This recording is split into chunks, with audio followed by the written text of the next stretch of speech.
아니 뭐 물론 그저 개인 차이가 있겠지만 그래도 그냥 일반적으로 네, 그렇게 말씀을 드리면 네. 중학교 수학을 언제 시작하냐가 되게 기준이 됩니다. 6학년 때 하면 조금 마음이 바쁜 것 같고요. 5학년 때 시작하시면 적정하다고 좀 느끼시는 것 같고요. 그 이전에 시작하시면 조금 빠르다. 그러면은 아이 수준을 어떻게 확인을 하면 될까요? 자기가 배운 내용을 써보거나 말하라고 하면 티가 납니다. 두 번째로는 문제풀이요. 진실의 문이 열립니다. 수학 개념부터 탄탄히 쌓을 수 있는 특급 소스를 준비해 오셨어요. 자, 하나하나 공개해 보겠습니다. 3번 네. 포스트잇 필기. 그냥 포스트잇을 쓰는 거고요. 이렇게 보여드리면 이렇게 문제집을 필기한 내용들을 베껴서 쓰는 건데요. 이게 좋은 게 뭐냐면 두 가지가 있습니다. 첫 번째로는 그 시간에 딴짓을 했는지 안 했는지 확인할 수 있습니다. 제가 1번 풀이를 할 때 1번에 포스트잇이 안 붙어 있으면 이 친구는 논 겁니다. 그러니까 이 수업에서의 긴장감을 늦출 수 없고요. 두 번째로는 학생들이 나중에 이 결과물을 보잖아요. 이게 되게 공부가 멘탈 게임이기 때문에 질문이 있습니다. 요렇게 생겼어요. 이 문제집을 보면 이 학생은 공부를 열심히 한 것 같으세요? 안 한 것 같으세요? 열심히 열심히 한 것 했네요. 같은데요. 그 자기가 한 교재를 보고 열심히 한 것 같은 티가 나는 게 이 포스트잇 필기의 가장 좋은 점 중에 하나입니다. 실제로 이 학생은 수학에 자신감이 없었는데 이렇게 필기를 하면서 붙여놓으니까 누가 봐도 열심히 했다라는 칭찬을 듣는 거예요. 그러니까 그 다음 수학 문제를 푸는 용기가 생겼습니다. 그래서 선생님이 해주는 필기를 노트나 이런 교재에 흩뿌려서 날려버리지 말고 그걸 포스트잇에 담아서 교재에 붙여놓으면 내가 했던 노력을 쉽게 확인할 수 있는 징표가 됩니다. 그래서 그래서 교과서에도 할 수 있겠네요. 그렇죠. 교과서로도 할 수 있고요. 실은 노트를 따로 준비하는 친구들이 많은데 이게 나중엔 좀 어려운 게 뭐냐면 노트랑 문제집이 따로 놀아요. 그럼 노트를 보면 153쪽에 3번이 뭐였지를 훑어보다가 안 보거든요. 아, 그럴 거면 포스트잇에 써서 그냥 그 자리에 계속 붙이면 그 자리를 복습하게 되면 내가 무엇을 풀었는지 확인할 수 있습니다. 좋네요. 네, 그래서 이걸 추천드립니다. 주의할 점은 접을 때 네, 이렇게 반으로 이렇게 되면 안 되니까 그렇죠. 쫙 펴가지고 이렇게. 그렇습니다. 네, 2번이 또 되게 궁금해지는데요. 2번은 시험 대비용 오답 노트. 이게 사람들이 왠지 오답 노트는 해야 될 것 같은 느낌 있잖아요. 그렇죠. 네. 근데 실상 오답 노트를 만들어 보면 잘라서 붙이는 게 굉장히 번거롭습니다. 그래서 실제로 끝까지 하기가 어렵고요. 그래서 저는 이제 다양한 시행착오 끝에 제가 찾은 최적화는 문제집을 활용하는 겁니다. 그래서 제가 추천드리는 건 문제집을 2권 사는 거예요. 그래서 첫 번째 문제집은 그냥 풉니다. 그래서 거기서 틀린 것들이 있잖아요. 첫 번째 틀려서 고친 것들은 단순 계산일 수 있기 때문에 걔는 넘어가고요. 그러니까 한 번 틀려서 다시 풀었는데도 틀린다. 그러니까 2번 틀린 것들은 두 번째 문제집에 표시를 해둡니다. 그러면 그 두 번째 문제집에 표시된 것 자체가 오답 노트거든요. 거기 위에 포스트잇으로 풀이를 붙여서 올리면 나중에 그것을 떼서 다시 풀 수 있습니다. 그렇군요. 아니 그러면 아주 좋은데 그 돈이 좀 들겠네요. 그렇죠. 문제집을 한 권 더 쓰는 돈이 있는데 네. 생각해 보시면 사교육을 받는 돈을 생각하면 교재를 한 권 더 사는 비용은 아깝지 않습니다. 관련해서 마지막 팁을 말씀드리면 사실 때 같은 시기에 문제집 2권을 사셔야 됩니다. 이게 무슨 말씀이냐면 문제집도 연도별로 계속 개정판을 내거든요. 그러니까 2021년에 샀던 문제집과 2022년에 산 문제집이 똑같은 문제집인데 문제의 배열이 다를 수 있습니다. 그래서 사실 때 2권을 사시는 걸 추천드립니다. 그렇죠. 문제집 배열이 많이 달라요. 시간 절약이 많이 되겠네요. 그렇습니다. 저도 고등학생 때 오답 노트 해봤는데 그 만드는 시간이 오래 걸리더라고요. 그렇게 되면 그 두 번째 문제집들을 보관하는 거고 실은 솔직히 말씀드리면 첫 번째 문제집을 푸는 이유의 목적 자체가 내가 나중에 다시 봐야 되는 문제를 고르는 데 있기 때문에 나중 되면 두 번째 문제집에 적혀 있는 문제만 풀면 그 문제집을 완벽히 소화했다고 생각하셔도 됩니다. 아, 그렇군요. 자, 첫 번째 공부 비법은 백지 테스트. 백지 테스트는요, 제가 이제 수업에서 쓰고 있는 교재인데요. 이게 개념 교재예요. 수학은 두 개로 이루어져 있습니다. 개념 학습과 문제풀이잖아요. 근데 대부분의 경우는 개념을 배우면요, 시험을 문제로 봐요. 그렇지 않나요? 그러니까 개념이 잘 되어 있는지 아닌지를 확인할 길이 없습니다. 잘 생각해 보시면 학생들이 보는 모든 문제풀이 학생들이 보는 모든 평가는 문제풀이거든요. 그래서 저희들은 어떻게 하냐면 개념을 배우면 배운 개념을 써보게 시킵니다. 이런 교재가 있으면 배웠던 개념들을 써서 하나라도 틀리면 그 파트를 다시 외우게 하고요. 다 맞았을 경우에만 이렇게 도장을 찍어주거든요. 이게 아까 전에 말씀드렸던 그 진실의 문을 확인하는 과정입니다.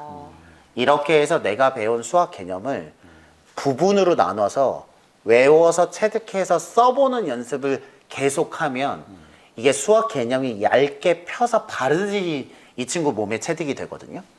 얇게 발라서 만든 실력은 쉽게 무너지지 않습니다. 그래서 개념을 배웠다면 그 배운 개념을 말하거나 쓰거나 쓰는 게 실은 많은 학생을 보는 게 더 쉬우니까 써보게 하는 백지 테스트, 더 나아가서 백지 개념 테스트를 해보시는 걸 추천드립니다. 그 개념 습득하고 이해를 했는지 확인하는데 아주 완벽한 도구가 되겠네요. 근데 이게 처음에는 좀 고통스러운 게 왜냐면 문제는요, 문제를 풀면서 찍을 수 있는 여지가 있잖아요. 근데 예를 들면 이렇게 생기면 어느 하나 기댈 데가 없잖아요. 그렇죠. 네.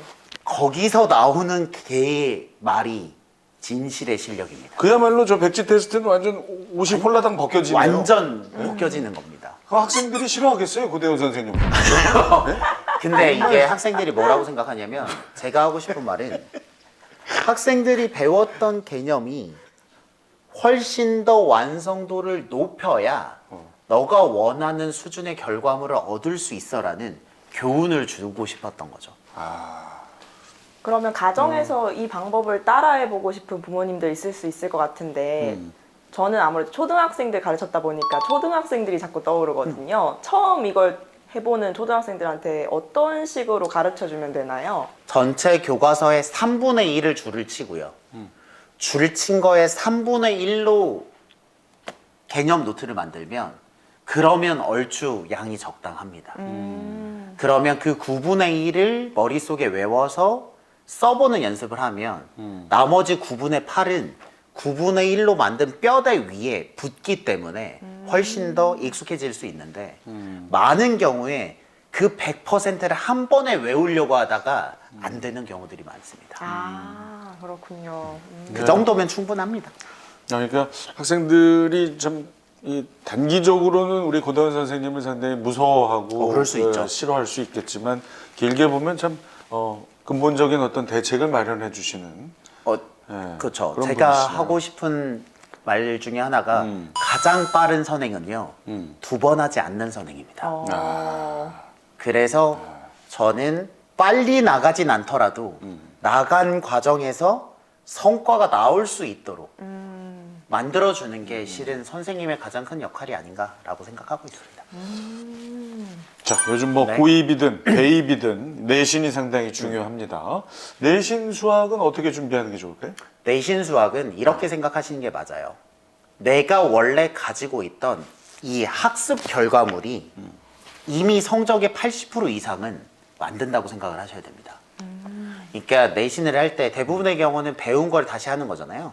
그때 처음부터 모든 걸 다시 하는 친구들은 성과가 나오기가 어렵고요. 내가 배웠던 뭐 개념 노트라든지 서술형 풀이라든지 포스트잇이라든지 아까 전에 말씀드렸던 오답 노트 있잖아요. 그런 걸 세팅을 갖고 있는 친구들은 내가 배웠던 지식을 다시 복구하는데 시간이 훨씬 적게 걸리기 때문에 실은 준비 단계에서 80점 이상이 좌우된다고 생각을 하시면 되고요. 그래서 내가 배운 기본 문제집에서 오답을 추출해서 푸는 게 좋고요. 그리고 나서 기본적으로 얇은, 그러니까 개념을 복습할 수 있는 문제집을 하나 풀고 나머지는 기출 문제들을 많이 풀고요. 그리고 마지막 일주일에는 이 포스트잇 오답 노트를 하는 것처럼 내가 풀었던 기출 문제 중에서 틀렸던 것들만 정리를 해서 계속 완성도를 높이는 과정을 하는 게 가장 완성도가 높은 방법이라고 생각합니다. 네, 마지막으로 대치동으로 이사를 할까 말까, 대치동 학원을 보낼까 말까 고민하시는 부모님께 조언 한마디 해주실 수 있을까요? 저는 이 부분에서 항상 드리는 조언이요. 무턱대고 이사 오면 안 된다는 말씀을 꼭 드려요. 이게 어떤 거랑 비슷하냐면 우리 아이가 운동을 좋아하는 것과 프로축구 선수가 되는 건 다르잖아요. 이게 처음에 와서 너무 놀랄 수 있어요. 아닐 수도 있습니다. 그렇기 때문에 제가 정말로 추천드리는 건 주말 특강 같은 게 있어요. 일주일에 한 번. 그러면 3시간 정도 하거든요. 그런 데를 먼저 오는 겁니다.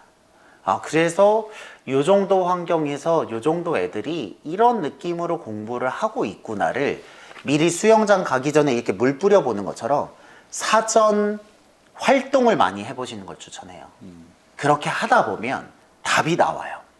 이 학생이 이 환경에서도 충분히 잘할 수 있을 것 같다. 혹은 이 정도 자극은 이 친구에게 너무 아플 것 같으니 내가 있는 지역에서 좀 더 정리를 하고 다음 기회를 노려야겠다라는 게 말하지 않아도 알게 됩니다. 그래서 그렇게 일주일에 한 번, 혹은 그게 인터넷 강의가 될 수도 있고 요즘은 온라인 실시간 강의, 그러니까 줌으로도 하기도 하거든요. 그러니까 그런 다양한 수단을 통해서 전격적으로 다 옮기기 전에 한번 맛을 보고 괜찮다 싶으면 오시는 걸 추천드립니다. 창업하는 방식하고 똑같네. 맞습니다. 창업도 무턱대고 그게 오픈하는 것보다. 린 스타트업이라고 해서 빠르게 MVP, 그러니까 가장 역할을 하는 제품을 만들어보고 반응이 있으면 각을 잡고 만드는 것처럼 공부도 저는 똑같은 방법으로 접근하시면 성공률이 훨씬 더 높다고 생각합니다. 그렇군요. 네, 우리 고대현 원장님께서 영양가 만점인 수학 소스를 전해주셨습니다. 정말 감사합니다. 네, 감사합니다. 감사합니다.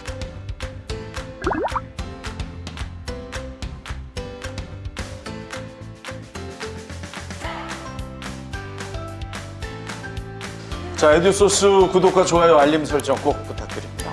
저희는 더 맛있는 교육 소스를 들고 찾아오겠습니다. 감사합니다.